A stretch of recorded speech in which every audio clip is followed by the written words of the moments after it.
Good morning, everyone, and glad to be in Singapore and with my industry peers.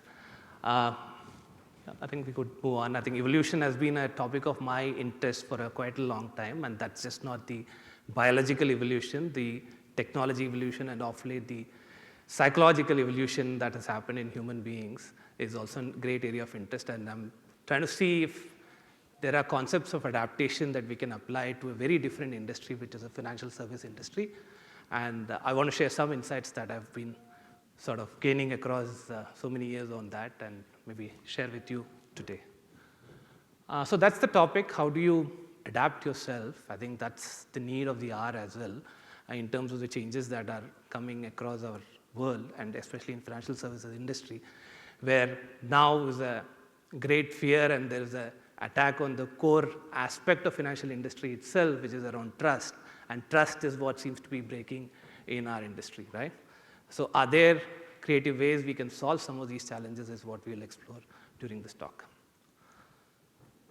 So one of the things that I want to start with in terms of talking about human beings as such is our ability to generalize, abstract, and apply ideas on different contexts is what has gotten us here, right? Yet, though we have worked as a collective to combat some of the ecological challenges that we have encountered, our society still remains divided, right? And the division is not in terms of just the boundaries that we have as a country or a language that we speak or the culture that we follow. Our division comes in the way we look at the mental models itself and how we see the world. So I want to explore some of these divisions that we have and see is there any commonality we can get through this, right? And to start with, and being in this wonderful building, I could not help but draw some aspect of the architecture elements to it. And if you really look at these two pictures, these two are stark contrast with each other.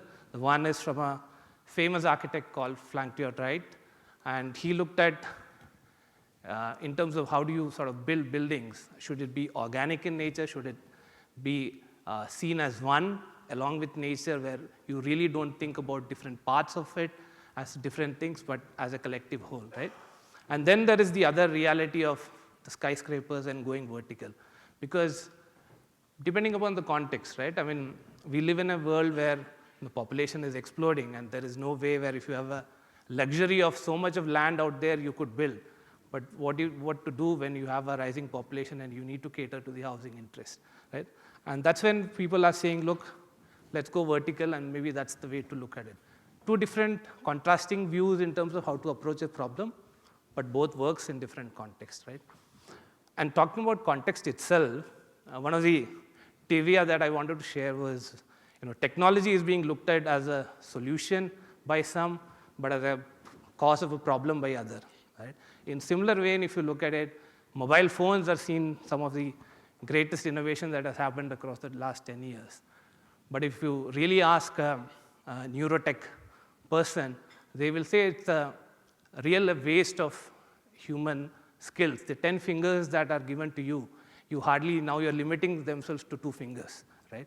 So that's a very different view to the world as well. So let me move on. To give you another perspective, that's the architecture perspective. Now coming to the management and strategic side of perspective, right? Two great schools of thought. Blue ocean strategy, it's been talked about a lot. In a lot of these management studies, this is somewhere featured as the top management feature as well. Look at an area where find an area where there are no competition, build a monopoly, you own the market, you determine the play there. And then there is the other school of thought coming from folks like Peter Thiel, who talks about last mover advantage. He says, look, why do you want to get into a market which is new, where you want to be the first one to fail? Why don't you learn from others and then build something which is 10x impact, and then you own the market? Who is right, who is wrong? That's for people to decide, but I think both are right in their own sense. What context it works is what matters, right? The other part of the divide that I want to talk to you about from a perspective of our own CXOs in the organizations in terms of what they feel about where they are with regard to their ability to transform and adapt.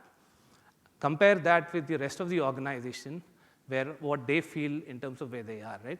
The stark contrast, I've highlighted two figures there. Both cannot be right. You can't have everybody saying, like, this is where we stand. And that's the divide that you see as well in the organization. So as we see, it's not very easy to have a perspective on who's right, who's wrong. Can both be right? Can both be wrong? Is something we just need to figure out. So I'll just move on. In terms of coming back to our industry, which is where I belong, I have spent a longer amount of time. And there are specific challenges that are inherent to our industry. And this is probably where I'm trying to bring in the context element of it. And I could list out n number of things, but I just want to focus on some of few areas that might resonate with people here in terms of how we have traditionally been an industry which has been there for a long time, trying to match people who have money and people who want money, right? But because of our legacy, there are certain challenges that we carry forward. This being a very, very regulated industry, we've been really, though we embrace technology, but then we try to entangle it within the processes that exist. So by doing that, we are not really going the first principles way and leveraging what the technology can give. That is the other part of it in terms of the dependency on off-the-shelf solutions, wherein you get you say, look, my core business is banking. Technology is probably not my problem. It's somebody else's problem. Let me manage it by taking some off-the-shelf product and use that. But what happens over time and what the winds of changes that we have seen, where our organizations are now becoming more of a tech organization with tech at core, and tech has become an enabler, not just an enabler, but from a business innovation point of view, that's become your core part of it. You can't afford to do that anymore. And the last part, I will not touch upon each point, but one of the things that I want to touch upon is around the ability to move first. I think this industry being slightly risk-averse, there's a reluctance to move first when the regulatory clarity is not there, right? So we look for getting the absolute clarity before we embrace. Maybe we are following the Peter Thiel method of moving the last one, but there are fintechs and other players who are coming in the market who's sort of leveraging this information gap out there and probably aligning themselves to the principle-based approach and able to leverage and take advantage of the market. So I think these are things that are there that we have observed in the financial service industry, which probably is pulling us back, though our mind says, look, the CEO says we are way ahead, but there are things that are pulling you back as well. And one of the points that I want to emphasize is around the handoff mechanism that exists typically and this is the characteristic of a typical organization. I'm trying to generalize this a bit, but it's not probably how it works in different contexts as such, right? So typically there is a product, sort of a unit which sort of owns the new ideas, what they want to launch in the market, what feels like a great business case, this is what we need to go after, or my competitor is doing, I need to be doing this one, right? So it's about ideas, it's about the novelty that you create. Then once you have that, then it's about passed on to your tech teams, which is sort of interested with, let's get it in the hand of the customer as soon as possible with the lowest cost possible. We really don't want to spend, we don't have that much money to spend. Once the product is in the hands of the customer, then it's a problem of a very different department, which has got to do with the customer service and satisfaction, right? There are loops in terms of, but I think the challenge is that the feedback loops are not closing. Because what happens is problems in one area gets overcompensated by people doing the extra length on the other end. To give you an example, at least we have seen a great organization, a great bank, where the product did not have a lot of differentiation. But in terms of the business success they measure it, they were able to clock in a lot more product sales that happened. But the actual reason for that is probably the direct sales agent and customer service were so good that they've been able to push that, right? The attribution then comes down to who was responsible for it and who is compensating for somebody else's sort of a non-creative approach towards it. I think what we are not seeing is the whole coming together and thinking through, right? So this is one typical problem that I wanted to highlight. I don't want to spend too much time. I'm happy to have a chat on this post that discussion as well. So having painted all the bad picture of our industry, I really don't want to be the bad one out here sort of talking a lot about it. But I'm seeing a lot of welcome change that is happening in our industry. And these are positive changes, not just organic by our own industry peers, but also from a regulatory angle as well. And I think one of the things I'm seeing getting a lot of attention across markets is how regulators are coming strong on technology disruption, right? And one of the core reasons for it is technology and has become core part of how we as human beings have evolved. And the disruption to our mobile banking and others are having a significant impact that it's getting attention from regulators. I know of a bank which was sort of asked to stop issuing credit cards because there were too many failures on their banking app, right? And similar things I'm hearing these days from different parts of the world as well. The other positive change I'm seeing is there's a lot of movement towards building and owning IPs that's happening in the banking area. And these are happening with large banks that are there.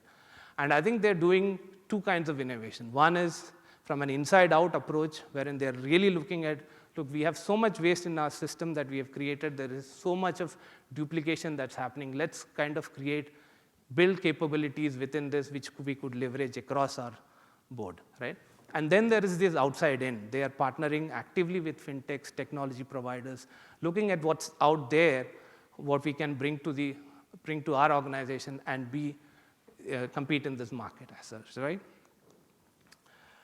The other great change that we are seeing is in terms of how organizations like banks are shifting towards becoming tech-first organizations. They're getting inspired by the Amazons and Apple and others, and heavily going into recruiting, getting these technologies back into this one.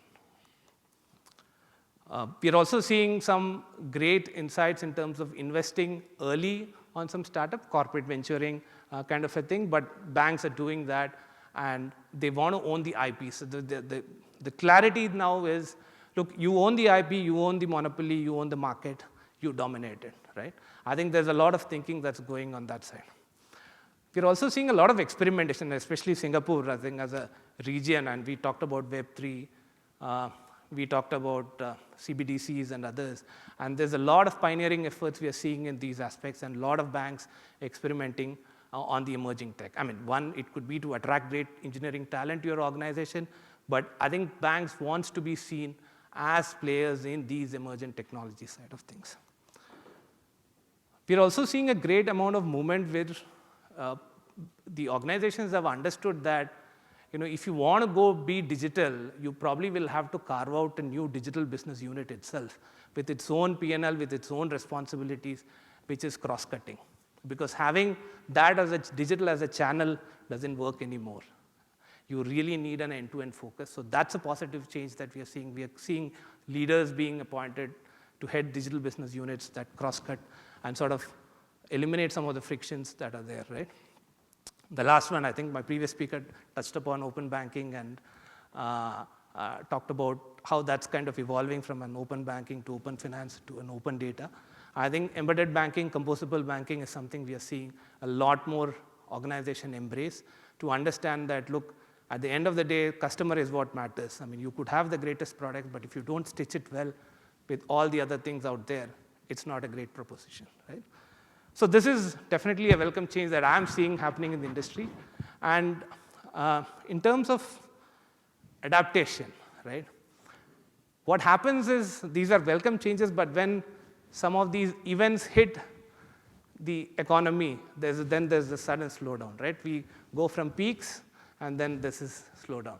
And right now what we are witnessing is the tightening of purse, so to say, because everybody now is cost conscious. Everybody wants to sort of say, look, great, I mean, the experimentation works when there is the surplus and when we have enough to do. But I feel that's a broken model, right?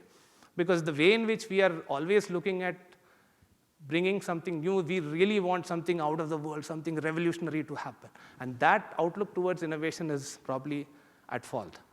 And that's why there's a new model that, at least a framework that I want to propose. This is based on what Kent Beck, I don't know, we come from a school of thought of Agile. Kent Beck is the XP proponent. So he kind of proposed a model called 3X model. And that kind of talks about, in one axis, there is the success sort of a axis on the X side of things and the payoff on the other.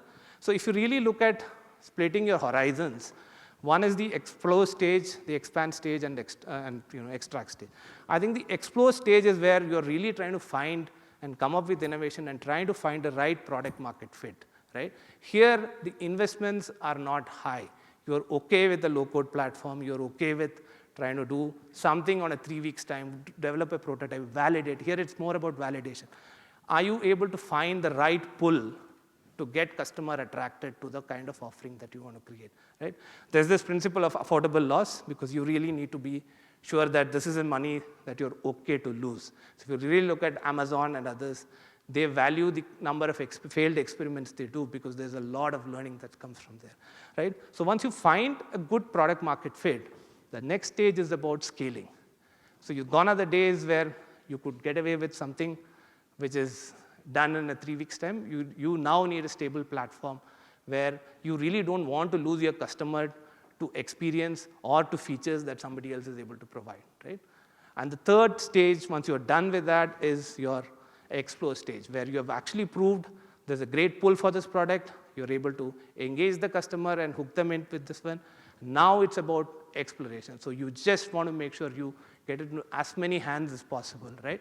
And that's, if you really look at from a spectrum, it's a product pull to a distribution push. And both have to work in a seamless manner. You just can't have a great product without enough focus on distribution, right? And it depends. And you really need to adapt to what stage of the life cycle you are in. And that's where it is. And each of it has a measure of success as well that we kind of captured. Talk about it later. Another thing I want to, so 2x2s are a great way of abstraction. I kind of talked about. Maybe that's a great way to generalize things as well. So one of the things that we really want our industry to get there, because that's something that gets talked about a lot, is on the operating efficiency and the growth efficiency metrics, right? So great stuff, I think, depending upon the kind of innovation you're bringing in, be it horizontal innovation, which is about replicating something somebody has done, and you are doing that. You might want to have this very early on, where the dollar you spend, you are actually making more than $1 on revenue. But if it's something about you're uncovered a new secret in that you want to go after, and that's the next big thing that's going to happen in 3 years' time, your horizons needs to be adjusted according to that. But that's where we really want to make sure we are efficient on both streams. The other part of the second side of the graph that I want to talk to you is about, when you do product management, these are 4 sort of risks that we talk about, being valuable, being usable by the customers. That's on your x-axis, where you're designing the best sort of products that can create that pull. And that's where your cognitive niche needs to come in. The other part of the vertical is around the cultural niche, because we talked about pull and the product pull and the distribution push. The cultural niche is where, while you've created a great product, how are you taking it to the market? Who all are aligned in making this successful, right? Is your engineering people finding it feasible to build it? Is your marketing and other departments kind of feel that it's actually viable to take this to the market, right? I think, how do you get that? And that's the power of human cognition and human sort of creativity we need to come in. And I don't think that angle is being used a lot. Engineers are great at designing great products that sits in the shelf, but not in the hands of customer. How do you get your entire organization to move on that line? That's something that we definitely need to explore. So we talked about a lot in terms of the different approaches that you could look at. We talked about financial service industry as such, some of the challenges and the welcome change that's coming, some frameworks to think through how do you get there. What I really want to leave you with is the approach has to be both top-down and bottoms-up, right? You cannot have one approach sort of addressing this need or gap in the current ecosystem as such. So I want to introduce 2 different frameworks. One is a top-down framework, and the other is a bottoms-up framework for you to sort of look at, right? The first one that I want to talk to you is about bridge framework. This is about bridging the gap between what an enterprise or a business sees as their goal and to get to where they want, and how do you sort of combine these and align your entire organization. Unless this top-down view is there with your employees and the workforce, it's very difficult to achieve what you want to achieve. Otherwise, we are not thinking systems, we are thinking silos, we are thinking optimizing for local and not optimizing for global. And this is a framework that kind of bridges and brings it all together. And these has different aspects of it. I don't want to get deep into some of these things. We can talk. We are there in the booth. Happy to have a conversation on any of these topics as such. So moving on, the other framework that I want to talk to you is the bottoms-up approach, right? So we talked about great tech talent coming to fintech industry, financial service industry. But that's an industry where there's a lot, because it's a heavily regulated industry, heavily process-driven industry. We talk about 3 lines of defense and things like that. There's a lot of waiting time where engineers are sitting and waiting for work to come to them. They're waiting to discover who do you go to make this move faster. 40–50% of their time is spent on waiting. And I think that is not the effective use of their time. If you want to move faster, if you want to be like a fintech, if you want to emulate what a big tech does in terms of pushing code into production, learning fast from there, eliminating the waste, and improving the flow of work, I think this is one of our approach towards doing that. And engineering effectiveness clearly plays the way. And this is where we are seeing a lot of action happening. And this is all about practicality, right? If you really look at it in terms of scaling knowledge and leadership. Traditional organization, there are challenges with regard to specific key members of the organization knowing a lot about the systems. People are afraid to touch code because they know that somebody has thought through that and written it. If you touch it, we don't know where it's going to break. Right? I think that's not a great way to be there. Right? Scaling knowledge is very much needed. Breaking down your big architecture into small manageable components. I would refrain from monolithic microservices kind of a debate because of all the Amazon stuff that has come up, and there are different divides that we will see within this crowd as such. But also we talk about operating model, right? How does business and tech come together for a common goal? How is the value chain managed? How effectively are we learning from it and coming back? And then it's about automation itself is a big sort of an area. We don't focus enough. How are you confident in terms of pushing your code, confident that it's not going to break in production? We are not going to, how do I build enough resiliency in the system? Do I depend on manual teams to do testing every time I need to push it, right? And these are very practical aspect of it. We kind of put it together and we call it engineering effectiveness as such. This is the bottoms approach I was talking to you about, right? So these are different frameworks. Now I want to leave you with something that the CXOs need to embrace a lot. We talk about adaptive workforce as such, but I think the adaptation is needed at the top. And the way in which I think about it is there are these 5 C's which I feel are very important that we should, as leaders, help cultivate in our organization. The first one is around cognitive diversity. We talk a lot about external diversity in terms of men, women, ratios, and things like that. But what we are not really nurturing is cognitive diversity. This is the ability to think differently, to how do you cultivate that in your organization. We really don't want a leader saying, hey, let's go for it, and everybody creating a use case for that. We want people to challenge each other, because only when there is cognitive diversity is the creative juices will flow, and there you are able to build something novel and new in the market, right? The next is around cross-cultural team, because exposure to different cultures sort of helps you think through different constraints and also think through different factual data, because if you want to think counterfactual, which is like today, this is the reason why I'm building. What happens if those facts change? How do you think through that? How do you think through constraints? If you're not able to bring that, and that exposure to multiple culture, people from diverse culture is able to bring in, I think that's something that we should definitely cultivate in your team. The third is around cross-industry experience. And I think some of the roles in financial services are changing day in and day out. And we see emerging roles like a financial therapist. We see futurists coming in. We see physicists joining a lot of this one. Because if you want to sort of tap into this multiple thought process and mental models, you need these kind of roles to be embraced by our industry. Because if you have to be creative about it, it's not going to come with the monoculture that we talk about, right? The fourth one is around focusing on be obsessed with customer outcomes. And this is coming from a lot of organizations that we deal with. But and the one thing that to realize is a lot of these customer outcomes are probably lagging indicators. We might not be able to control it.